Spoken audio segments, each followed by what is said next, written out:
kriege Pickel von meiner Sonnencreme. Ihr könnt euch gar nicht vorstellen, wie oft ich diesen Satz bereits gelesen oder gehört habe. Ich meine, ich bin jetzt seit fast 10 Jahren auf Social Media unterwegs, teste verschiedenste Sonnencremes, habe selbst dahingehend die ein oder andere unangenehme Erfahrung gemacht und konnte natürlich auch durch meine Ausbildung zur Drogistin viele Erfahrungen sammeln, viele Hautpflegeberatungen durchführen und deswegen möchte ich heute mit euch den ein oder anderen Tipp teilen, um euch dabei zu helfen, Pickel durch Sonnencreme möglichst zu vermeiden. Falls ihr die Tipps nochmal als kompakte Zusammenfassung braucht, dann schaut sehr, sehr gerne auf meinem Blog vorbei. Und ich will noch kurz hinzufügen, dass Pickel, unruhigere oder gereizte Haut von verschiedenen Faktoren beeinflusst werden können, sei es der Lebensstil, vielleicht ein Medikament oder aber natürlich eine Kombi von unterschiedlichsten Produkten. Es muss nicht unbedingt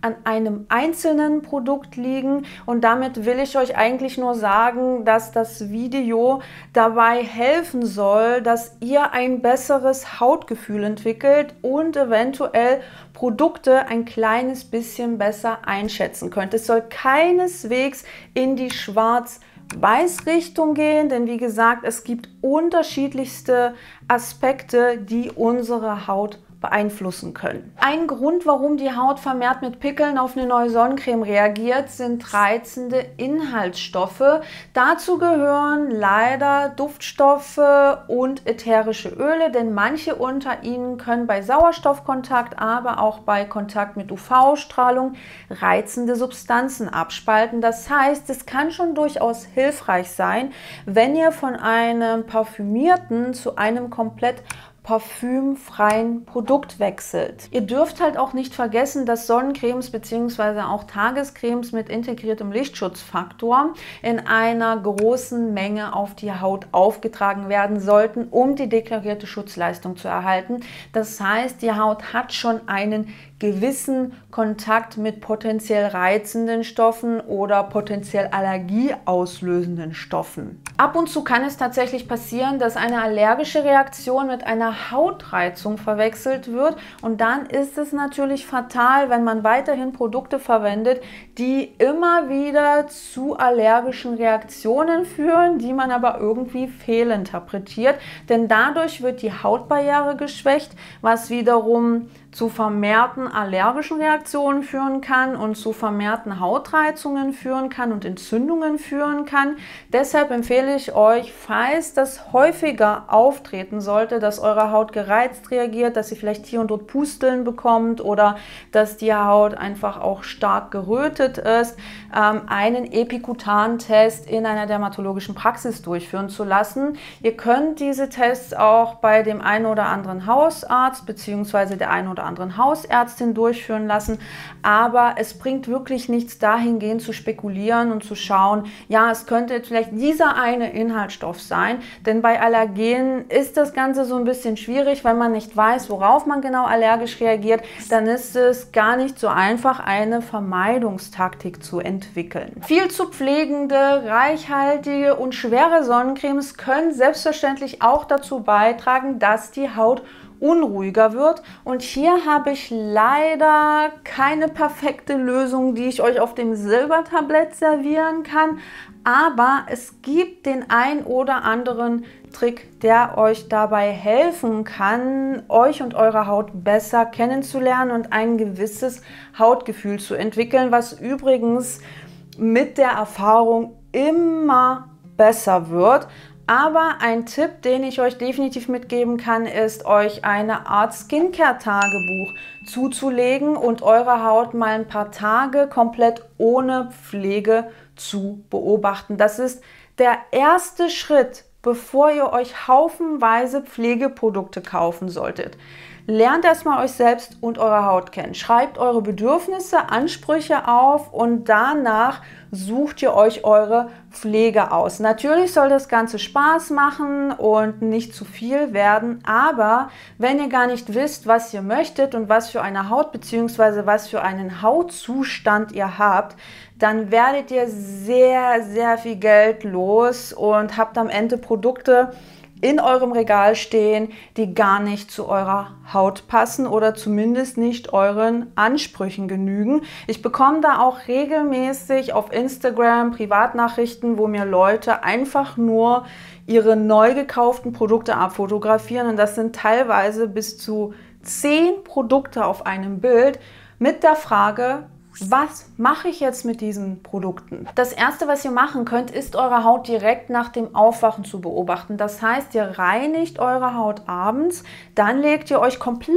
ohne Pflege ins Bett, und wenn ihr früh aufsteht, schaut ihr in den Spiegel und geht vielleicht sogar ein bisschen mit den Fingern über eure Haut drüber, und entweder sie fühlt sich super gereizt und trocken an, oder sie fühlt sich relativ normal an und gut durchfeuchtet, oder aber sie ist sogar schon stellenweise ölig. Das gibt euch so einen gewissen Hinweis darauf, wie eure Haut beschaffen ist. Dann geht ihr in den Tag. Ihr macht euren normalen Tagesablauf und beobachtet während dieses ganzen Tages eure Haut. Ölt sie nach? Wird sie nur noch trockener? Wird sie gereizter? Oder merkt ihr gar nichts? Und am Ende des Tages reinigt ihr euer Gesicht mit einem sanften Schaumreiniger. Also nichts, was super aggressiv ist, einfach etwas, das relativ neutral formuliert ist. Dann schaut ihr euch wieder eure Haut an. Ist sie gereizt? Ist sie trocken? Spannt sie vielleicht sogar?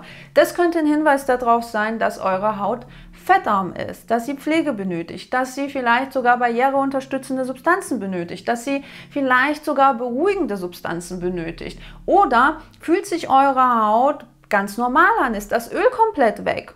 Fühlt sie sich danach super angenehm, richtig frisch an? Dann kann es einfach sein, dass ihr hier und dort ein paar ölige Stellen habt oder allgemein eine leicht ölige Haut habt. Das heißt, da ist es eben auch wichtig, darauf zu achten, dass man nicht zu reichhaltige, nicht zu pflegende Sonnencremes verwendet. Und wenn ihr sogar das Gefühl habt, dass der Schaumreiniger die ganze Öligkeit oder auch einfach nicht mal einen gewissen Teil der Öligkeit entfernen konnte, dann ist auch klar, dass eure Haut sehr viel Öl produziert, und in diesem Fall ist es sogar umso wichtiger, eher leichte Sonnencremes zu verwenden, also welche, die nicht zu pflegend sind, die nicht zu schwer auf der Haut anmuten. Ich verlinke euch unten in der Infobox die ein oder andere leichte Sonnencreme, da ich selbst weiß, dass diese Produkte rar gesät sind. In diesem Zusammenhang kann es auch extrem hilfreich sein, wenn ihr einen kleinen Bogen um wasserfeste bzw. wasserresistente Sonnencremes macht. Klar hat diese Produktkategorie ihre Daseinsberechtigung, und auch die Wasserfestigkeit wird mittels einer standardisierten Methode bestimmt. Das heißt, das darf man auch nur draufschreiben, wenn man diesen Test hat durchführen lassen. Aber solche Produkte sind nicht immer für den Alltag geeignet, und da solche Sonnencremes einfach auch dazu neigen, einen wasserabweisenden Film auf der Haut zu hinterlassen, kann das ganz schön unangenehm werden, vor allem wenn man diese Produkte dauerhaft und auch etwas länger trägt. Natürlich benutze ich solche Sonnencremes auch, vor allem wenn ich weiß, dass ich einer schweißtreibenden Aktivität nachgehe. Das heißt, wenn ich eine halbe Stunde draußen joggen gehe, dann schmiere ich mich richtig dick mit einer wasserfesten Sonnencreme ein, weil ich einfach weiß, dass das alles sehr, sehr schwitzig werden wird. Aber wenn ich Brötchen holen gehe, wenn ich kurz mit dem Fahrrad ins Rewe fahre, um mir ein paar Erdbeeren zu holen oder eure Bestellungen wegbringe, dann schmiere ich mich nicht mit einer wasserfesten Sonnencreme ein, weil ich den ganzen Tag oder die meiste Zeit zu Hause zubringe, im Homeoffice, im Büro, und ab und zu vielleicht mal rausgehe, um etwas zu erledigen. Und wenn ich den ganzen Tag über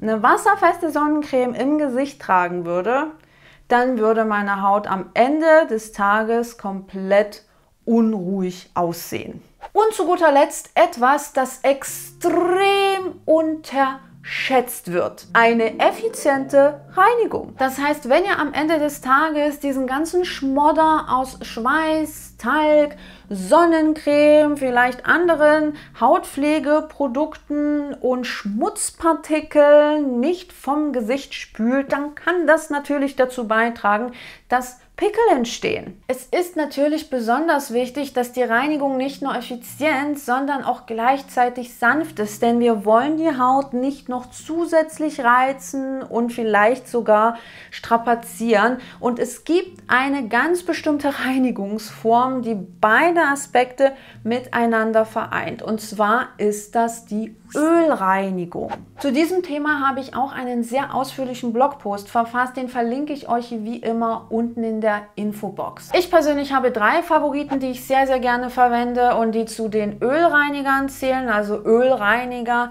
die eben auch einen Emulgator enthalten, das heißt, die sich auch mit Wasser problemlos runterspülen lassen. Dazu gehört mein eigenes Reinigungsgelee, der Purito Cleansing Balm und aus der Drogerie das Isana Reinigungsöl. Meistens benutze ich tatsächlich mein eigenes Reinigungsgelee, weil ich die Textur liebe und weil ich halt auch finde, dass es einen super Job macht, sogar bei wasserfesten Sonnencremes.